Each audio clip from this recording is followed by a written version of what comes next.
You know, right now we got really tough conditions. It's, you know, it's really early fall, the water's still warm, and I mean, it's high bright, post-frontal conditions, not a breath of wind, and the fish are really scattered. So, I mean, one of my, you know, favorite baits for this situation, just to try to find an area where they're at, because they're just, you know, there's such vast flats up here that you have to cover a ton of water. So, you know, a single swimmer, you know, natural color like this right here, this is just a little Strike King Rage swimmer in KVD Magic. I can still get them to bite it, you know, compared to a spinnerbait or a jerkbait or anything else, other moving baits, they're just not going to really react to them. You can still get them with this.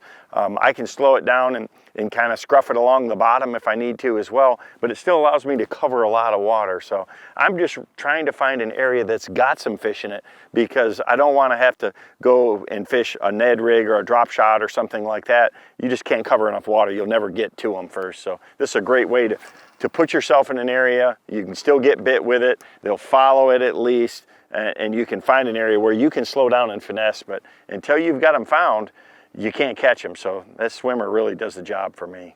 So we're just coming right now into a really high percentage area. You can see it's fairly steep around this, this point.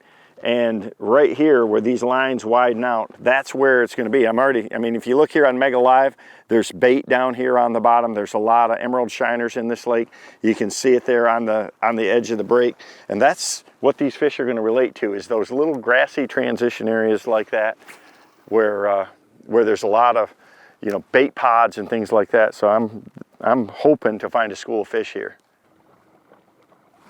There we go. I guess I need to be shallow. Gosh, that was a great bite too. Not a monster, but a good, nice one.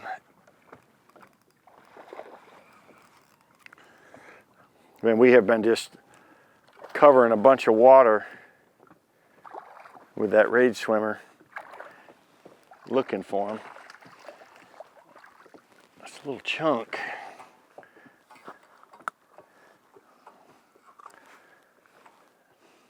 There are monsters in this lake, so, but the one thing that I can tell you is when you catch a smallmouth, especially when you catch one shallow like that, he won't be alone, you know. I mean, I threw that up literally, it's post-frontal conditions. We are, you know, early fall, water temperature is way warmer than normal, and the fish are just really scattered. So this time of year when they're like this, they move so much from day to day. And when you get calm conditions, they're so skittish. It's a challenge. So this is something that's subtle that you can still get them to really react to pretty well and get some bites. So maybe we got to stretch with some fish on it right here.